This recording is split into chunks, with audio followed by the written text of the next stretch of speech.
Hello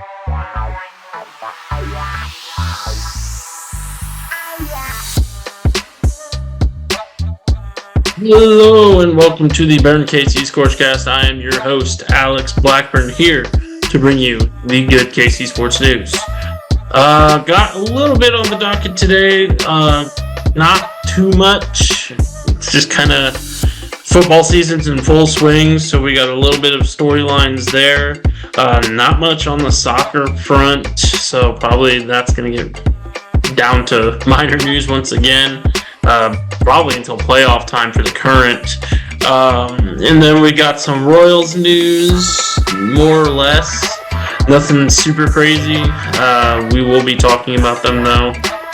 And other than that, just kind of a short show today. So strap in, sit tight. I hope you enjoy, and let's get started. All right. So college football week 3 has officially concluded with some fairly major storylines happening already for the local teams. Let's start out with Kansas here. Kansas is 1-2. Kansas has some problems. Kansas looks like they've taken a major step back since last year. This Jeff Grimes experiment has gone completely sideways.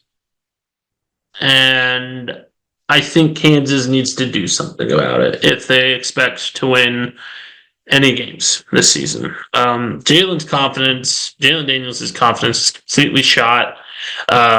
You can tell in his throws that he's not 100%, that he's got something going on, and it's just been a rough go when you only have 3 plays that you're calling. And I know I'm hyperbolizing here, obviously. I'm sure that there are more. In fact, there are more than 3 plays that Jeff Grimes calls, but this is definitely not the offense that Andy Kotelnicki led by any stretch. It's a very one-dimensional offense. It's an offense that just does not look in sync at all. It's an offense that is being built on bad decisions. I mean, running a screen pass on 3rd and short when you've already ran how many screen passes throughout that game is completely inexcusable. I mean, at this point, it is a very predictable offense. It's an offense that needs some major tweaks. Defense has not played bad. Defense has slowed down some very, very good offenses like the UNLV offense.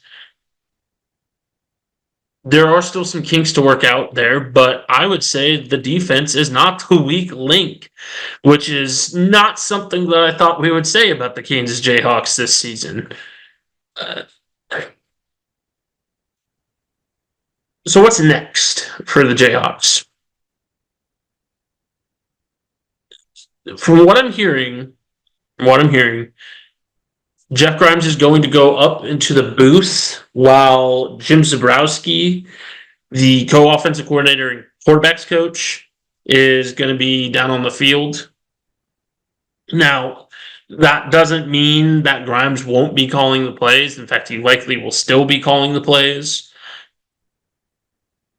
But that does mean that Jalen will have a coach that he's familiar with on the sideline, and hopefully that will help his confidence and continuity.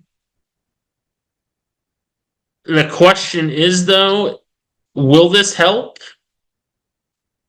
Because I think KU fans especially are starting to see the writing on the wall of, this is why he got fired from Baylor. This is why he got fired from BYU. Like, BYU and Baylor fans tried to tell KU fans. And me personally, I didn't like the hire going in. I thought if Zabrowski and Grimes shared play calling duties, and if they were, in sync, then it would make for a great 1-2 punch offense because Grimes is really, really good at the run game, while Zabrowski's really good at the pass game. I really thought that could be a great 1-2 punch, and so far it's the exact opposite of what I expected. The passing game is all but not there, and the run game is being completely underutilized. So major changes need to occur. Otherwise, Kansas is about to have a very, very disappointing season. Moving on, though. Kansas State Wildcats look good. They look real good. They're probably the most complete team in the Big 12, in my opinion. A 31-7 thrashing of the Arizona Wildcats is a huge indicator of that. They looked really, really good against a ranked team. Their special teams looked great, their offense looked great, and their defense looked great. They looked like a complete football team against the Arizona Wildcats this past weekend.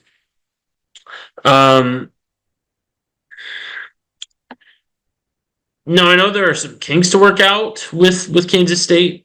However, they look like the team that's probably going to run away with the Big 12.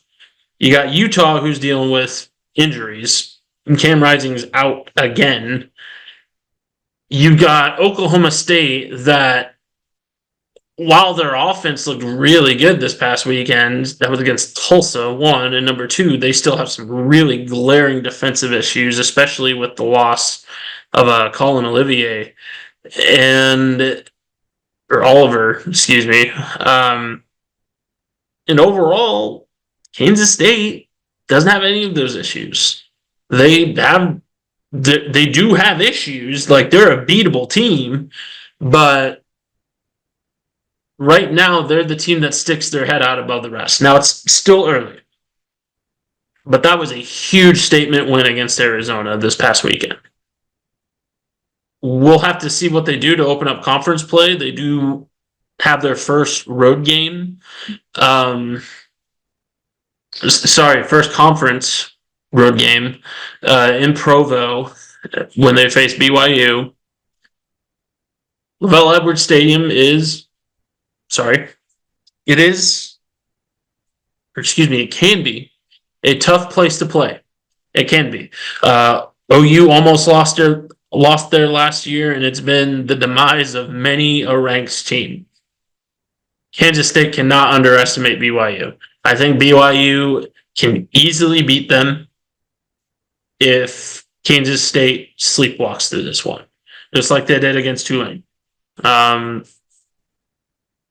But overall, I think they look like the most complete team in the Big 12 right now. Avery Johnson's humming both on the air and in the air and on the ground.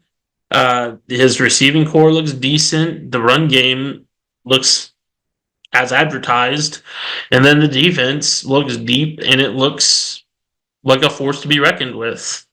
They shored up when they needed to against Tulane, and they didn't allow that Arizona offense any room to breathe. I don't think T-Mac, Titero McMillan, really had much of any production against the Wildcat defense. Kansas State Wildcat defense, that is. So that was super, super impressive. Very good performance. But the thing about college football is you have to be consistent in winning. And if you're not consistent, you're going to get looked over by the committee, and you're going to look someone over yourselves and get bitten in the butt. So you have to be consistent. Kansas State has to treat BYU like they're Georgia. So for Mizzou, speaking of SEC, Mizzou survived a scare against Boston College. Boston College is a good team, don't get me wrong. They beat Florida State, which honestly is not looking very good at all this season. But they still look very, very good. Thomas Castellanos is a great quarterback. I even said in last week's show that they need to be worried about him, and I don't think they were worried about him as much as they should have been because he killed him on a couple plays. Um, but overall, they survived. Now, SEC competition is going to be a little tougher. Thankfully, you start out with Vanderbilt, so that's good. You get a little bit of a tune-up game before you go and face the toughest teams in the conference. I mean, shoot, let's look at who they have after Vandy because I know it's no one super serious. I think they start out with some training wheels and then they eventually get taken off. Uh, Texas A&M might be tough. You're at Texas A&M for that one. You're at College Station.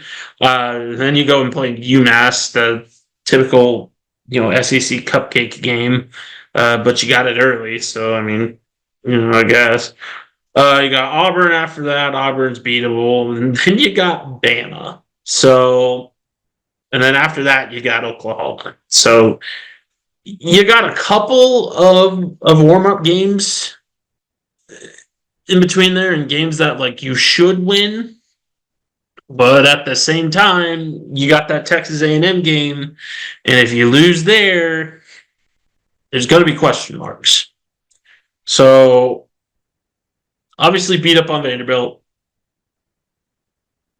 and then it's going to be real tough to win at Kyle Field. I'm just going to say that right now. Texas A&M is so annoying as a fan base. They are. They're a cult. But dang it, they bring the energy for football. So it's going to be a tough environment against a pretty tough team to play. But to be frank, Mizzou should win that game if they are for real this season. That Texas A&M game will be a real proving ground game for the Missouri Tigers. Brady Cook and Luther Burden look as advertised. There's less holes in the defense than were originally thought.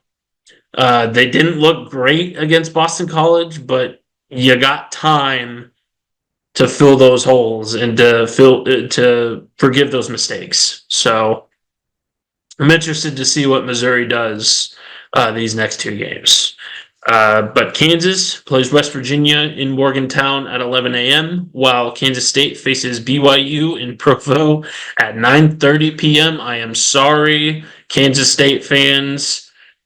Welcome to West Coast football. I don't think anybody that I know that is a K-State fan, other than my stepbrother Nick, is going to be up for that game.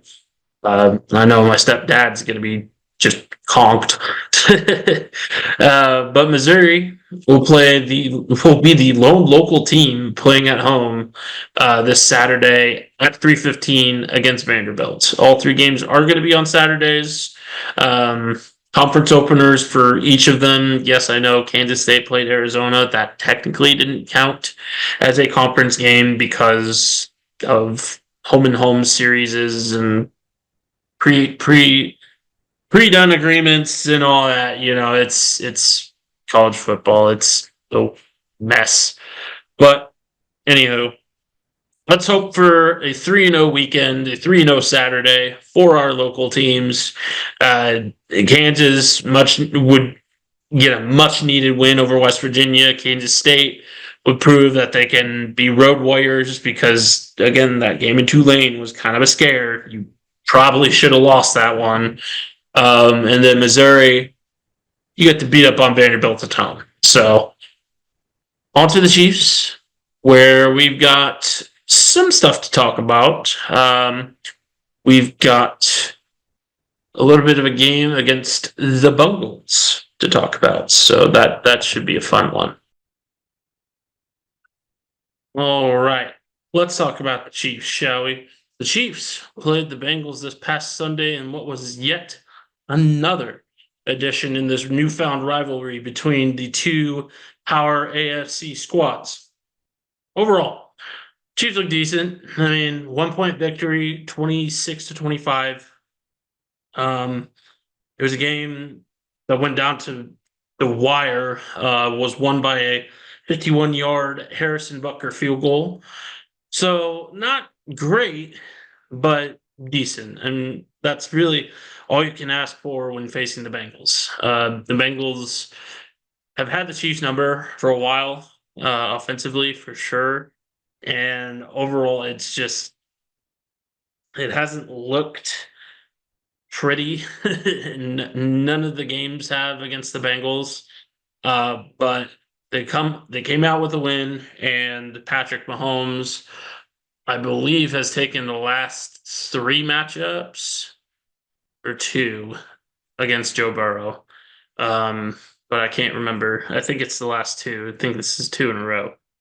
The two, sorry, Patrick Mahomes threw for 18 of 25 and 151 yards with two touchdowns and two interceptions. The two interceptions were kind of both mistakes on Mahomes' part, which really could be concerning. Obviously, he's got the new wide receiver core and a better wide receiver core at that.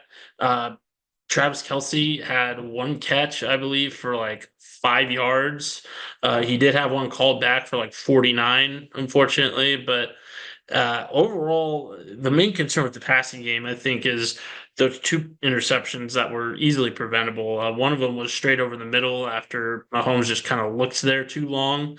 That's a huge fundamental mistake made, which obviously, NFL quarterbacks can be guilty of at times, but you don't want to see him do that too much. And then the other one, he just kind of underthrew that ball to Xavier Worthy, and Cam Taylor-Britt made a great play on the ball.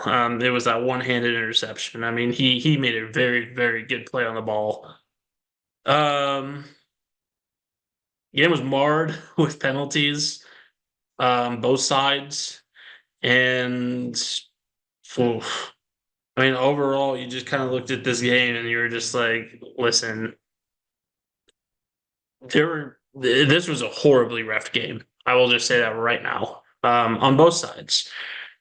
But the penalty that really sealed it, the pass interference call, that was a pass interference. He overcame the receiver and he got there early. He didn't give the receiver a fair shot at the ball, and he got there early. So that's textbook definition of pass interference. And you're just a Chiefs fan, you're just a Chiefs fan. No, go look it up. Please go look up the definition of pass interference, please. Um, but other than that, I mean, I did not like what I saw from the refs. Um, for both teams, really, because do I think Jamar Chase had a right to be upset about what happened with him? Maybe. Yeah. Honestly, yeah. Because it could have been dangerous. It could have been dangerous play. Do I think his reaction was justified? Absolutely not. I think he was a huge baby about the whole thing. And it's a big reason why his team lost, too, because of that penalty that happened with him complaining to the ref. Um, but that's not the main story. Like the Chiefs, yeah, had an ugly win, but that's not the main story here. The main story here is Isaiah Pacheco, who was injured in the third quarter. Pacheco ended up breaking his fibula after getting bent backward on an awkward tackle. He will unfortunately miss 6 to 8 weeks. He was put on IR earlier today, while the Chiefs promoted Keontae Ingram to the active roster to maybe fill that spot. Um, Another move was made, though, to bolster this running back room, and that was the addition of former Browns running back and former Chief running back, old friend Kareem Hunt. Now, Kareem Hunt's 29 years old, which in running back years is like 80. um, so, how much mileage he has left, that remains to be seen. if the Chiefs can get back prime Kareem Hunt, which is a big ask, because I mean he was even behind Nick Chubb when he was with Cleveland, so it's kind of tough to say like where he will be in terms of skill. But overall, overall, I think this is a fine addition. I know a lot of people are still upset with how he left the team. He well got kicked off the team. He was caught on video abusing a woman, and it's not good by any stretch.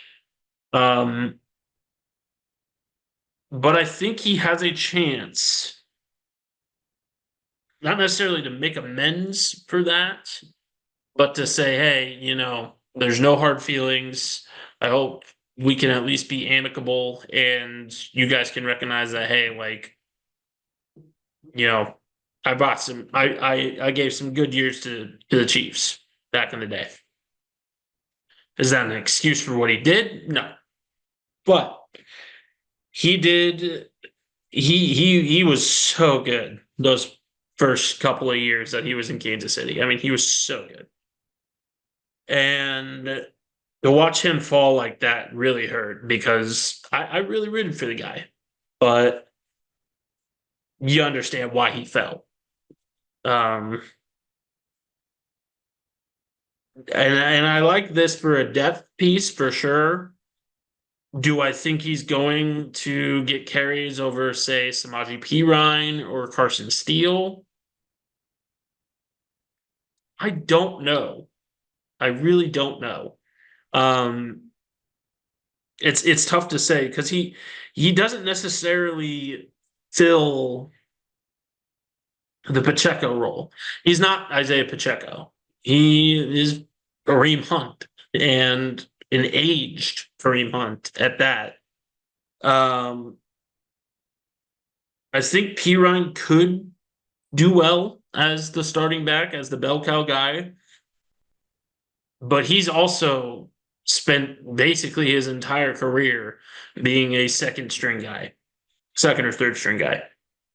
Um, I think it'll be running back by committee come Sunday.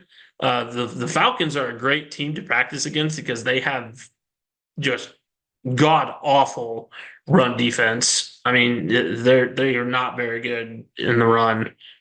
They will have a lot of confidence after beating the Eagles this past Sunday night. Was it Sunday night? No, Monday night.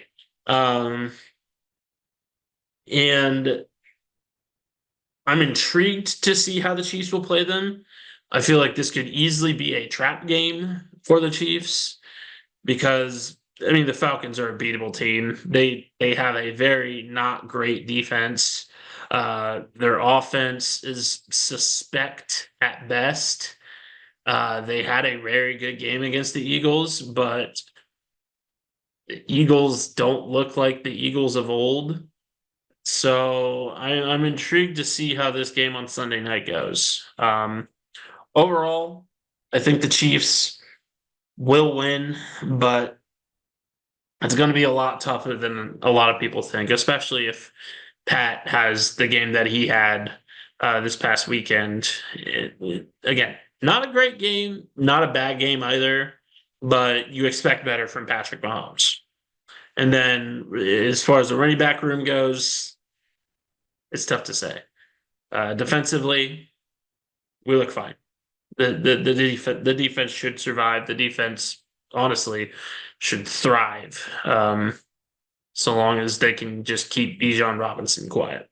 So, anyway, let's go to some Royals news.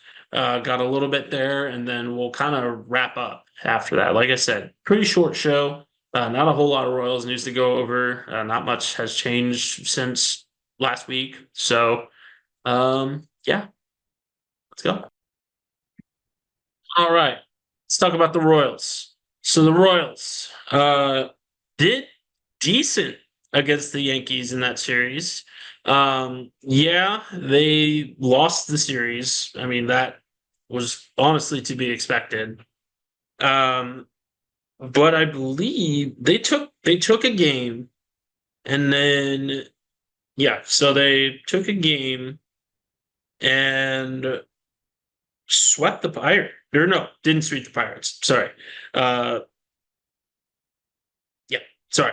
Just looking it over now. Um, Something going on outside. Um, and they're currently 2 games behind the Tigers in this current series. That's a little bit of a disappointment, to be frank. The Tigers are kind of fighting for their playoff lives right now, so that's a little bit expected. But Royals are only a game and a half up on the Twins. That's a far cry from their like 4 game lead that they had at the start of this Pirates series. Right now, it's the top of the first with 1 out, and Detroit has runners on first and third. So this game's not looking great either. Um, this would be a bad loss to have. Um, and luckily, you go into these games, you wrap up this season pretty well until you go to the Braves. Friday, Saturday, and Sunday, 27th, 28th, and 29th. Uh, but you have to if you're gonna lose this game, you have to sweep the Giants, you have to sweep the Nationals, just to guarantee that you'll secure that second wild card spot. For the Twins, they got the Guardians, they've got the Red Sox, and then they've got the Marlins and Orioles to wrap up the season. They're going to walk all over the Marlins, but the Red Sox series and the Orioles series will be real tough on them. Hopefully, the Guardians can come up with 2 more wins, and hopefully, the Royals can eke one out against the Tigers tonight. Uh, Offensively, they have not looked very consistent, which makes me a little nervous. Should they get to the postseason, they got to find their heat now, like now. If they're going to end up doing any damage in the postseason or even getting to the postseason in general. Um, I believe their magic number is at like 8 at this point. So it may be less than that even, but you have to secure the wild card. You have to. Like, you're fighting for your playoff lives as well. I understand that Detroit is trying to make one last push. They're probably not going to get it unless the Royals and Twins fall apart, and Twins and is a operating word there. Um, but just playoff baseball's right around the corner. We got 13 days until October. It's time for the Royals to put up or shut up. I'll just say that right now. They have to secure their wild card spot, and the only way they're going to do that is by winning. And frankly speaking, getting swept by the Tigers is not ideal. So let's hope the Royals can come up with a win tonight. Alec Marsh is on the mound for the Royals, and let's hope that they can get some runs, so that it doesn't fall upon him to be the guy. Um, but yeah, overall, like I said, not much to go over with the Royals. We're hitting the playoff home stretch for them, so let's hope that they can come away with a playoff spot. And yeah, honestly, I think Matt Cacharo's up there for manager of the year if he makes the playoffs. Um, I mean, what a turnaround this team has had, truly. Even if they don't, like 12 games above 500 this deep into September, That's crazy. Nobody thought the Royals were going to be here. But they are, and it's awesome. And I'm very, very happy to see the Royals have made some great strides with the young talent that they have. And the young talent that they have coming up is even better. So it's good to see the farm system improve. Let's go over some soccer news. We've got tiny bit of rugby news too, and then we'll wrap up. Okay, sound good? Let's do it. All right, just wrapping up here. So, rugby news: the Kansas City Blues unfortunately could not come up with a win once again. Getting kind of beat up against the Chicago Lions, 50-15. So unfortunate news there for the Division One squad. They'll be back home, I believe, this coming weekend. No. They'll be away this coming weekend, and Division Two will be at home against Arkansas. Uh, for Division One, I believe they play. Let's see here. Let me look real quick. Got it right here. Or is it just Division Two? It might just be Division Two. Yeah, Division One has this week off, while Division Two plays Arkansas um, at the Kansas City current practice facility. So that's it for rugby news. We've got some soccer news as well here, a little bit to wrap it up. Also need to talk about some fantasy football news too, as well. Thank you for reminding me. Me, but soccer-wise, the teams sporting you can just kind of discard at this point. But current tied with the Orlando Pride in their revenge game. They are still sitting at third in the NWSL pool. Shawinga is still in the lead for the Golden Boot. And it's getting down to the wire because playoffs are right around the corner for them as well. So just hang tight because we might have three teams that are gunning for there are two teams playing for the playoffs here this coming October. So that's exciting. That's exciting stuff, I would say. Fantasy football news though. Week 2 has concluded. Let's go over the BKCFFL standings, shall we? We have gotta adjust my lineup there.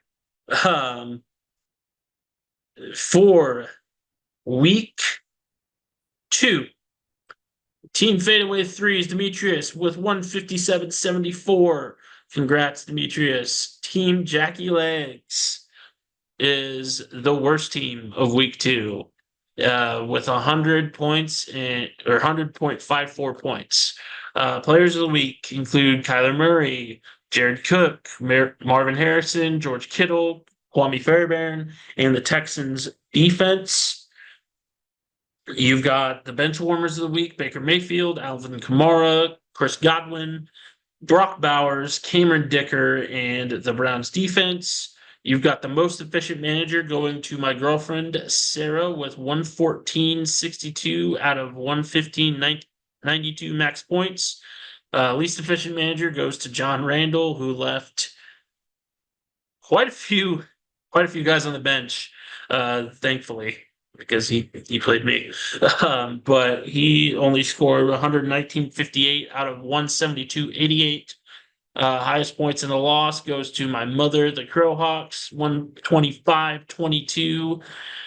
And the lowest points in the win goes to Levi with 119.58. Biggest blowout goes to Fadeaway Threes with 157.74 to 100.54. Narrow victory goes to Vince for a 125.6 over 114.62 victory. Overachiever goes to Luke's team, Hollywood Worthy, with 157.36. And the underachiever goes to Gavin, who had the projecting starters going for 142.33 points when they only got 102.66. Demetrius, fadeaway threes, is still up top, while Hollywood Worthy Luke is number 2. Number 3 goes to Vince. Number 4 goes to Gavin. Number 5, I am number 5. Number 6, Levi. Number 7, Jack. Number 8, Sarah. Number 9, John Randall. And number 10, rounding out the BKC FFL, is my mother. So that's your fantasy football news. Um, and that's our show. I apologize that the fantasy football wasn't its own segment. I meant to do that, but kind of got lost in translation. I'm doing a lot of different things at once today. So apologies for the kind of throwing together ScorchCast. I will make sure next week's is a little bit more put together. I'm in the process of doing something new. And if you guys want me to do something, just let me know because I'm intrigued about getting this started. I know I had talked about the Sports Alternate History channel a little bit earlier this year. Earlier this year, and nothing really ever came to fruition. But I'm still thinking about doing it. I've got some ideas. It's just a matter of getting the script done and getting that editing process started.